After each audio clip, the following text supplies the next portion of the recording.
Zuleika Dobson, or An Oxford Love Story, is the only novel by English essayist Max Beerbohm, a satire of undergraduate life at Oxford published in 1911.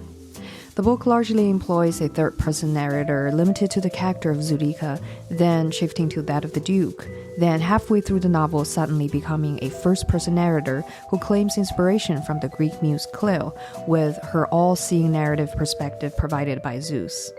This allows the narrator to also see the ghosts of notable historical visitors to Oxford who are present but otherwise invisible to the human characters at certain times in the novel, adding an element of the supernatural. In 1998, the Modern Library ranked Zuleika Dobson 59th on its list of the 100 best English language novels of the 20th century. Robert Mighall, in his Afterword to the new Centenary Edition of Zuleika, published by Collectors Library in 2011, writes, Zuleika is of the future that Beerbohm anticipates an all-too-familiar feature of the contemporary scene. The D-list talent afforded A-list media attention. Thank you for tuning in to The Global Novel. I'm Claire Hennessy. With me today is Dr. Margaret Stetz, the May and Robert Carter Professor of Women's Studies and Professor of Humanities at the University of Delaware. Professor Stetz received her PhD from Harvard University, where she was awarded the Howard Mufford Jones Prize for Best Dissertation in English and American Literature from 1780 to 1900. Dr. Stetz is the author of The British Woman's Comic Fiction from 1890 to 1990, and another book titled Gender and the London Theatre from 1880 to 1820, and a third book titled Facing the Late Victorians, along with more than 120 published essays on subjects ranging from Victorian art and print culture to new Victorian literature and film to women and war to fashion. Hello, Margaret. Welcome to the show. Hello. Thank you, Claire. I am so happy to be here. It was extremely kind of you to invite me and to give me this chance to talk about a novel that I always have mixed feelings about when I read it. One thing that does occur to me again and again, I think every time of what Nigel Nicholson, the son of Vita Sackville West, said about Virginia Woolf's novel Orlando, which was published in 1928 and is also a comic fantasy. He said that it was the longest and most charming love letter in English literature. And he meant that it was Virginia Woolf's love letter to his mother, Vita Sackville West, with whom she had had indeed a relationship that also remained as a long friendship. Zuleika Dobson is a love letter to Oxford. It's not so much a satire of Oxford, although it is that as well, as an expression of love and nostalgia and longing for the past, and for the past at Oxford in particular, that Beerbohm himself had left behind. Max Beerbohm, who was an undergraduate at Merton College, Oxford University in the early 1890s, left before getting his degree. He never got his Oxford diploma.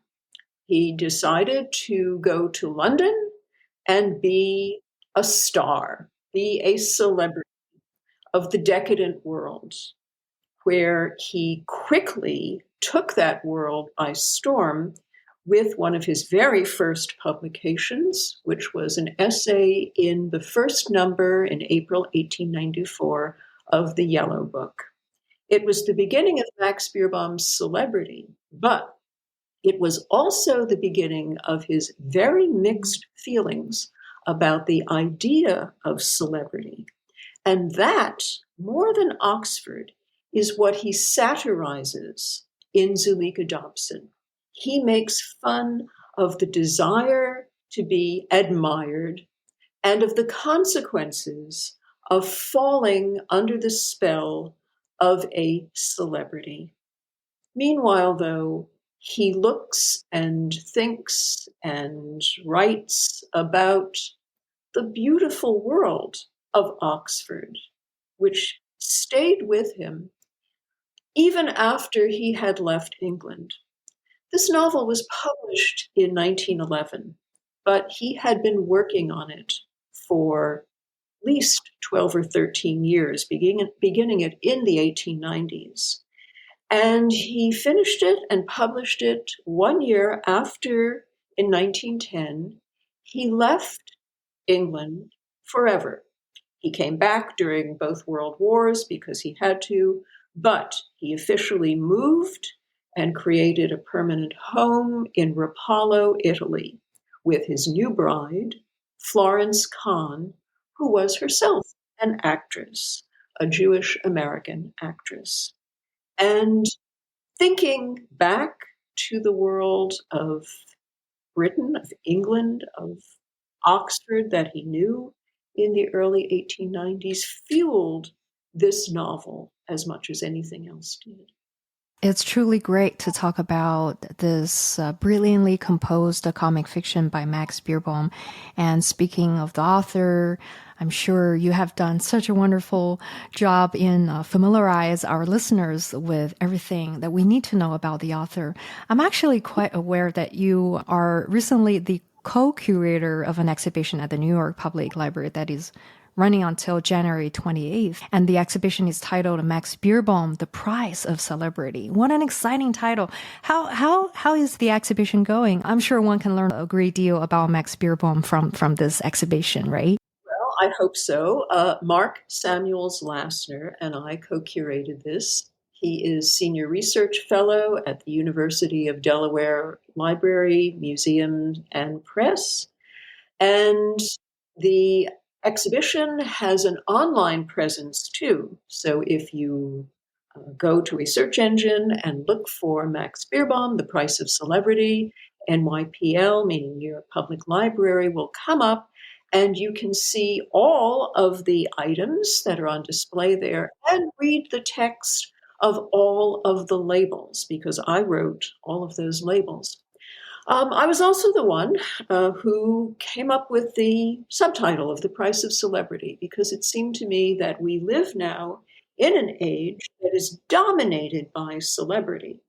And Max Beerbohm was alive and active on the cusp of that and was himself involved in the celebrity industry as a visual caricaturist who was not only a writer, but was also an artist who was making his living in two different ways. One was by writing theater reviews for the Saturday Review from 1898 to 1910, and the other was selling caricatures of the great, the famous politicians, writers, artists, theatrical stars, you name it, selling these to the public, and also having these appear in various newspapers and magazines where they were reproduced endlessly and were treasured. They were treasured too by some of the people whom he caricatured, who very much enjoyed the fact that he was adding to their celebrity by making fun of them visually. So, yes, in the world of Taylor Swift, it seemed to me that the world of Zuleika Dobson fits right in. I marvel at the fact that indeed a woman died, I believe, in Brazil at a Taylor Swift concert because it was so hot, so appalling, but nobody wanted to leave. She did not want to leave, evidently, because there was Taylor Swift. And it seems to me a very short step from that to going back in time to Zuleika Dobson and the idea that an entire male undergraduate population at Oxford would throw itself in the river shouting the name Zuleika. They may as well have been shouting the name Taylor and wearing friendship. Well, it's such a complicated novel, which you mentioned before we were on air. And to begin with, what do you think of the characterization? Do characters have depth? How does this characterization contribute to the novel's themes? I think the characters have no depth at all. and that this is intentional on Beerbohm's part. Beerbohm was friend and admirer of E.M. Forster, who was only a little bit younger than he was. You might be aware of E.M. Forster's critical work from 1927 called Aspects of the Novel, in which he talks about works that have flat characters versus works that have round characters. Round characters have depth. They have complicated backstories. They have emotional motivations. They have interesting, changeable minds, and they develop. If we think about what's called the Bildungsroman, meaning the novel of development, of growth, the protagonists of the Bildungsroman will always be round characters because you are watching them turn into their mature selves. What we have in Zuleika Dobson, it seems to me, is the opposite. It is a comic work that uses what Forster would have called flat characters. The characters have the quickest possible changes of behavior, unrelated to any reasonable emotions. There's nothing much motivating them other than the narrator saying, they now did this. So that is one of the joys, actually, of this novel, that you have to be paying attention at every moment because of the quick changes. And what we get are endless reversals, motivated by pretty much nothing in particular, whether that's on the part of Zuleika Dobson, who goes from instantly falling in love with the Duke of Dorset to hating him when she sees that he loves her. And we have him instantly falling in love with her, but then hating her. I mean, we go on and on. And Katie Batch, the landlady's daughter, who loves the Duke and who hates Zuleika, and who then loves Noakes, and then who hates Noakes, and on and on. We get all of these things. So, yeah, these are not characters with any depth, but they are very entertaining characters. They are all surface, and the surface is polished and lovely. Well, how about the satirical elements in the novel? Well, Beerbohm's work, it's clearly known for that. How does Zuleika Dobson employ satire to critique social norms and values of the time, and which are, as you talked, still relevant to today's celebrity culture? Yeah. Oh, he loves to make fun of celebrity culture. He loves to make fun of Americans, too. Zuleika goes to the United States, and we hear that she cuts a swath right across the whole of the country. Every man falls in love with her. Every member of every class adores her in New York, and then in Chicago, and then in San Francisco. And Beerbohm makes fun of the American press, again, thinking about how he would have been horrified by social media and by the endless, endless attention paid to what celebrities are doing and getting candid shots of them without makeup and in their private lives. Because he's got all of that in the novel. We hear about Zuleika and these photographs of her that appear in all the American publications. They always want to keep photographing Zuleika Dobson. So yeah, that's one of the objects of satire here is America. Another one, of course, is celebrity culture. And he does make fun as well of certain aspects of himself. Mm-hmm. Max Beerbohm was a committed dandy. And one of his very first essays, in fact, was about dandies in the early 1890s. He believed that dandyism was a high, almost religious calling, as well as an aesthetic position, that it involved a commitment to beauty achieved through restraint and self-control and self-discipline.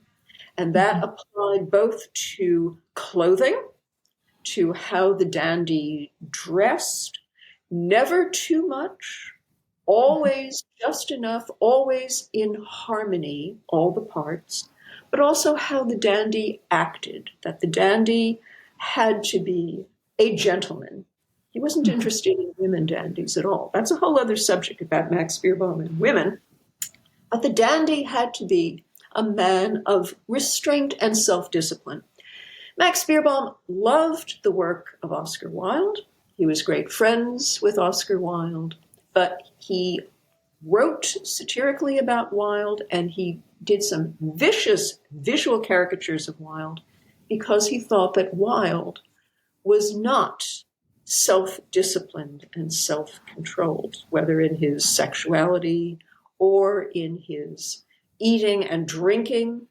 So we get this ideal of dandyism in Beerbohm, and in the character of the Duke of Dorset, Beerbohm makes fun of the ideal of dandyism, where the Duke of Dorset is so much a dandy that he's over the top, that he's actually gone beyond where a dandy should go, and that is what actually leads him to kill himself, is his commitment to this kind of vision of himself as fulfilling the dandy's destiny no matter what. Well, certainly there is no doubt that Zuleika's allure or seductive power is the central focus of the novel. So what are your thoughts on how Beerbohm portrays her magnetism and its impact on the characters and the story's trajectory? Oh, he makes fun of it like mad. Even as everyone around her is saying how utterly irresistible she is, she's a pill. And she's described as not so ideally beautiful, much more ideally beautiful in the style of the turn of the century, is Katie Batch, the landlady's daughter. What Zuleika Dobson has is magnetism. And again, I think about the worship of somebody like Taylor Swift. Nobody will ever be able to prove that Taylor Swift was the greatest singer of the 21st century. But what she has is a kind of magnetism, and that brings the crowds, and that's exactly what Zuleika Dobson has. Zuleika Dobson is really a shallow and superficial character. And she's not a very talented one either. Her big way of making a living is the opposite of an artist's commitment to a particular kind of art. She is a magician almost by accident. She's not a very good magician. She does sleight of hand tricks, and they're not performed very well. And she doesn't much care that they're not performed very well. What she lives for is admiration. So we laugh at Zuleika Dobson as readers at the same time that we also laugh at every man who is obsessed with her attraction and appeal. I would add, thinking about this issue of psychology, Beerbohm was anti-Freudian. Freud's work was first starting to enter Britain around 1910, around the time that Beerbohm was finishing Zuleika Dobson and really getting it whipped into shape. He loathed the idea of psychotherapy, of depth psychology. He thought all of this was nonsense. But he did have one thing in common with Freudian psychology, which was an interest in compulsions. Beerbohm himself saw dandyism as, in effect, an antidote to compulsion, because dandyism said, restrain yourself, control yourself, behave. But was fascinated by compulsion. And throughout his fiction, he has characters who exemplify compulsion and are punished for giving into it, especially when that compulsion is the worship of celebrity or the desire to be a celebrity. In his 1919 volume of short stories, There's the character of Enoch Soames, the utterly untalented 1890s decadent poet. If you have enjoyed this episode and want to listen to the entire episode, you can subscribe at theglobalnovel.com/subscribe. Thank you so much for listening.